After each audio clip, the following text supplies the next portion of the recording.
Breaking news చూస్తున్నాం. ఆంధ్రప్రదేశ్ ప్రజల చిరకాల స్వప్నమైన దక్షిణ కోస్తా రైల్వే జోన్ ఎట్టకేలకు సాకారమైంది. విశాఖ కేంద్రంగా స్కోర్ జోన్ ఆపరేషన్స్ ప్రారంభమయ్యాయి. విఎంఆర్డీఏ డెక్ బిల్డింగ్ లో తాత్కాలిక కార్యాలయాన్ని ఏర్పాటు చేశారు. మెకానికల్, టెలికమ్యూనికేషన్, సివిల్ ప్రధాన పరిపాలనా వ్యవహారాలన్నీ అక్కడి నుంచే రన్ అవుతాయి. గుంతకల్లు, గుంటూరు, విజయవాడలతో పాటు విశాఖపట్నం కలిపి 4 డివిజన్లతో జోన్ ఏర్పాటు చేశారు. దీంతో 130 ఏళ్ల చరిత్ర కలిగిన వాల్తేరు డివిజన్ కు ఎండ్ కార్డ్ పడింది. దక్షిణ కోస్తా జోన్ 3532 కిలోమీటర్ల మేర ఉండనుండగా డబుల్ లైన్, త్రిబుల్ లైన్ తదితరాలు అన్ని కలిపితే ట్రాక్ 6454 కిలోమీటర్ల మేర పరిధి ఉంటుంది. కొత్త జోన్లో అధికారిక కార్యకలాపాలు ఇవాళ ప్రారంభమయ్యాయి. తూర్పు కోస్తా రైల్వే జోన్లో వాల్తేరు డివిజన్ ఉండగా దీని స్థానంలో కొత్తగా విశాఖపట్నం డివిజన్ ఏర్పాటు చేశారు. ఇది కూడా కొత్త జోన్లోకి వస్తుంది. దీంతో మొత్తం 4 డివిజన్లతో దక్షిణ కోస్తా జోన్ ఉంటుంది.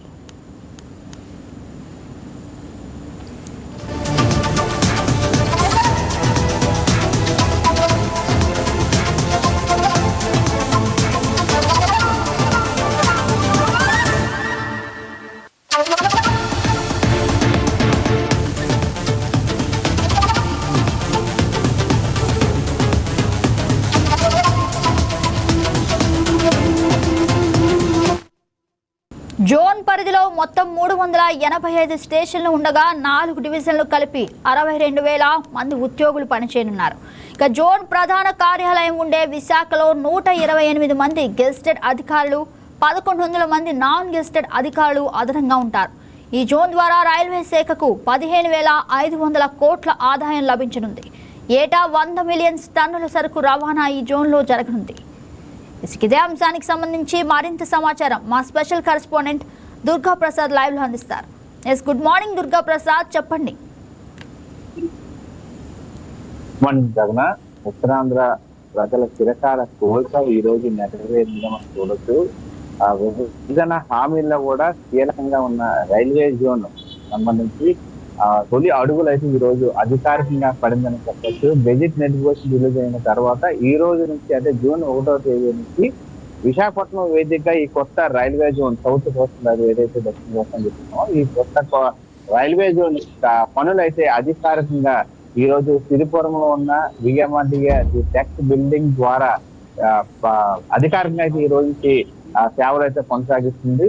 అయితే 130 ఏళ్ళు చరిత్ర కలిగిన ఈ వాల్తేరు డివిజన్ ఆ పేరు అయితే పూర్తి స్థాయిలో మారిపోయినంత అంశంగా మనం చూడొచ్చు. ఎన్నో పోరాటాలు పార్టీలకు అతీతంగా కూడా రైల్వే జోన్ సంబంధించి అన్ని పార్టీలతో పాటు ఉద్యమకారులతో, ప్రజా సంఘాలతో పోరాటం చేసి సాధించుకున్న విశాఖ రైల్వే జోన్ ఏదైతే ప్రత్యేక రైల్వే జోన్ మనం చెప్తున్నామో ఈ రైల్వే జోన్ అధికారికంగా ఈ రోజు నుంచి విశాఖ నుంచే తమ కార్యకలాపాలు ప్రారంభం కానుంది. ఈ జోన్ సంబంధించి విజయవాడ, గుంతకల్తో పాటు విశాఖపట్నం ఉన్న పరిధిలో దాదాపు 385 స్టేషన్లతో ఈ యొక్క కార్యకలాపాలు అయితే జరుగుతూ ఉన్నాయి. ఎన్నో ఏళ్ళ పోరాటం తర్వాత ఈ రోజు విశాఖ వేదిక ప్రారంభం కావడంతో విశాఖ వాసులే కాకుండా ఉత్తరాంధ్ర ప్రజలు కూడా హర్షం వ్యక్తం చేస్తున్నారు. ఎందుకంటే అనేక కంపెనీలు ఇప్పుడు ఉత్తరాంధ్ర వైపు స్టార్ట్ చేసేందుకు ప్రణాళిక చేస్తున్నారు. విశాఖ వేదిక అనేక ఐటీ కంపెనీలు కూడా ప్రారంభానికి సిద్ధంగా ఉన్నాయి. ఓవైపు భోగాపురం అంతర్జాతీయ విమానాశ్రయం కూడా త్వరలోనే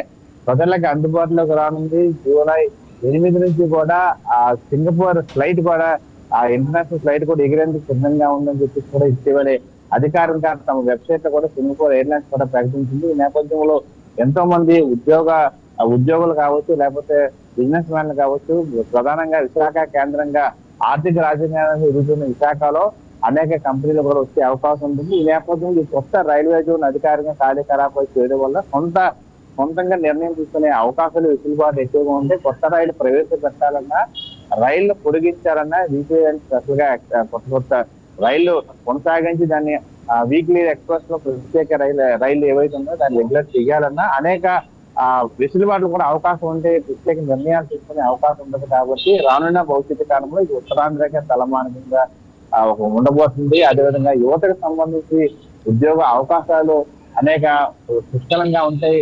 భవిష్యత్తు మరింత అభివృద్ధి దిశగా ఈ కొత్త రైల్వే జోన్ ద్వారా యువతకి చాలా మార్గదర్శకాలు ఆర్థిక పరంగా కావచ్చు, లేకపోతే వాణిజ్య పరంగా కావచ్చు, ఎంతో మందికి ఈ కొత్త రైల్వే జోన్ ద్వారా ఉపాధి పొందించే అవకాశాలు కూడా ఉన్నాయి. ఎన్నో పోరాటాలు, ఎన్నో సుదీర్ఘ పోరాటాల తర్వాత ఈ రైల్వే జోన్ సాకారం కళని నెరవేరడంతో విశాఖ ఆనందం వచ్చింది.